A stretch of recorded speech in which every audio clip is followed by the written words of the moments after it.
Hi, my name is Beth Hiley here for Board Game Geek and Spiel 17. I'm sitting down with Sebastian Kim and Carolyn Diels. You guys from Ketchup Games or Rock Games, and you brought us Paper Tales. Yes, so Paper Tales is a card drafting game, which is highly relying on combos, and it plays in 30 minutes for 2 to 5 players. Well, take us through what are we trying to accomplish in Paper Tales? We are we are a kingdom. All players are playing a kingdom and trying to develop their kingdom during 2 centuries. These 2 centuries are split into 4 game turns, and at the end of these 4 game turns, the aim of the game is to have collected the most victory points or legend points on this score track. Okay? And for achieving this, basically players will represent their kingdom mostly by unit cards that we have here. We have some, and these are the same cards as here. Now, is the artwork on these actually like paper layered artwork? Yeah, it's paper cut style artwork. This is also why the game is named like this, because actually this is a re-implementation of an existing game that was already published in Japan in 2011, I think, by the game designer Masato Uesugi, who also published Welcome to the Dungeon. He also published 12 euros that we will present afterwards. And this game has had a lot of love in Japan, actually, but it didn't found distribution, or quite oddly in our opinion. And when we discovered this game, we were really in love with the game, but we just found that the original artwork and also the lot of text that there was on the cards was a bit reluctant for possibly for European or more Occidental audience. So we decided to go for this paper cut style, which is performed by Christine Alcouf, which is a French artist, and so we decided to go this way. And so all right, well, take us through a turn. Sorry, that's okay. And so, at any given point of time, you've got two types of cards in this game. You've got unit cards, which are the main cards, and that you will draft every turn to see which ones you want to pick for your strategy, or counter pick for avoiding players to build too strong combos. And these cards you can put them into play in your kingdom, but you have only 4 spaces to put them. And they have several informations on them. They have a cost, because gold will be very important in this game. This is a game with a very tight economy, and you start the game with 3 gold, and you will earn some each turn depending on what you choose to deploy in your kingdom. But you will have to decide how you spend your money, your gold, to recruit new units into your kingdom, knowing that they will bring special abilities, leading you towards different passes to victory.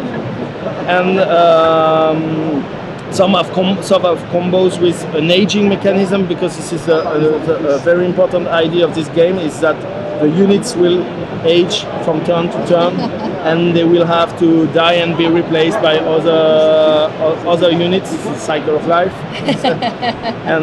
and so some will combo with that, earning you victory points for that. Some will earn you resources, a bit, making you able to build some new constructions in your game that will. Because there is a second type of cards here that are the buildings. Let's look at the buildings. These are cards that you have from start of the game. You have a set of 5 constructions. Every player has the same cards, and they will be able to construct them during a phase that will come each turn, which is the construction phase. And actually, a game turn will be composed of 6 phases. It's right 6 there. phases. You've got a player aid here. that shows which phases all players will go through, and they will go through these phases simultaneously because this is a game that entirely plays simultaneously. That's how you get a 30-minute game that is quite intense and quite straightforward, but with some depth in it. It is quite of a game, I feel. It's nice when games are thinky but deep and quick. Now, how much variation do you get from round to round? I mean, how many of these? Okay, so cards you end up going through in a this is actually the first step of each turn. You will get 5 cards into your hand, 5 unit cards, and you will draft these cards to pick one each end, and then you will give away your cards to the remaining cards to your neighbor, and we will do a full draft like this until we have recomposed a full hand of cards with the units that you either wanted for yourself for your strategy, or that you wanted to avoid those combos you wanted, or that you wanted to avoid your opponents to get too easily. And then with these cards, you will go through a deployment phase in which you will be able to put new units into play, but provided the fact that you have only 4 spaces available at any given point of time. So this gives you quite of a problem, because you sometimes have played in previous turn for cards that you want to still take benefit from, but you may find out that there is a new better combination emerging from your next draft. So this gives a very dynamic way of thinking in the game, that as you can get rid of this to make some room for new cards, or get this card from one spot to another, and you will decide what you keep and what you change in your kingdom. And this is a game in which you can very quickly change the face of your kingdom. Maybe one turn you will be producing many resources and building construction and comboing with this for earning some PPs, but the next turn you can decide to go on another thing, because the cards that you got from the draft push you towards this new direction. But there is also a strategical line in your game with buildings, because buildings provide long-term abilities, as buildings do not suffer from aging. Right. And aging is also something along with space restrictions.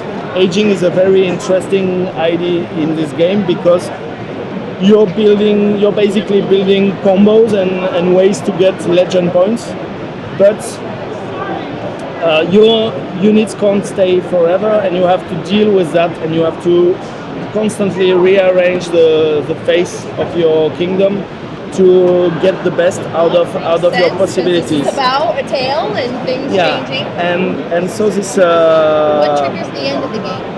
The end of the game is triggered after the end of four turns, and whoever has the most legend points is the winner. I was gonna say, that's what keeps it to 30 minutes, I'm sure. Yeah, and obviously a round is one.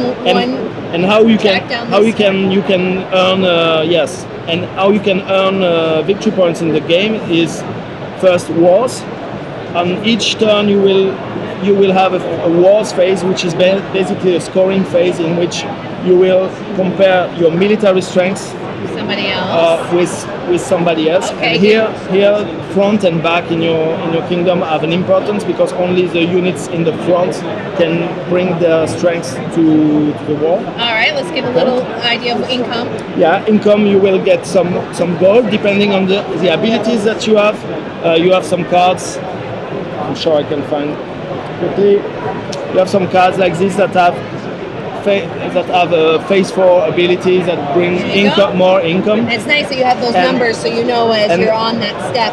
Yeah, You know when it triggers. And the income is needed to get new units, to put new units into play. The more gold you have, the more choice you have for putting new units into play. And you've already gone over construction and aging. Yeah, and construction is the phase in which you are able to put these buildings into play. And these buildings, they cost resources to be put into play, and they are more and more expensive to put into your strategy. You have strategies that work with one building, strategies working with four, and you have one construction action per turn to construct a new building or upgrade a building, because buildings have two sides on them. They have level 1 and level 2. On level 1 you have one ability for your kingdom. On level 2, two abilities available.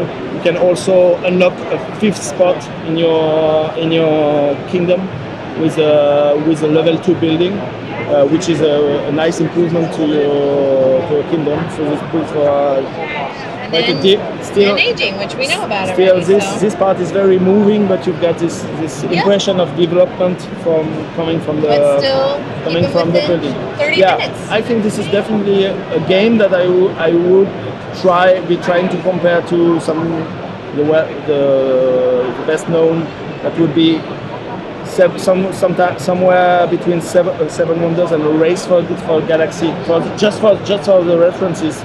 But this is really condensed, quite gamers game.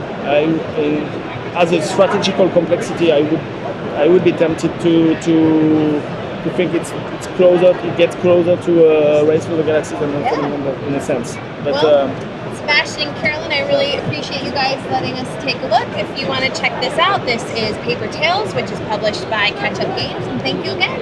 And it is distributed by BlackRock Games for France initially, and for the export, but also for all export purpose. Right. Thank you again.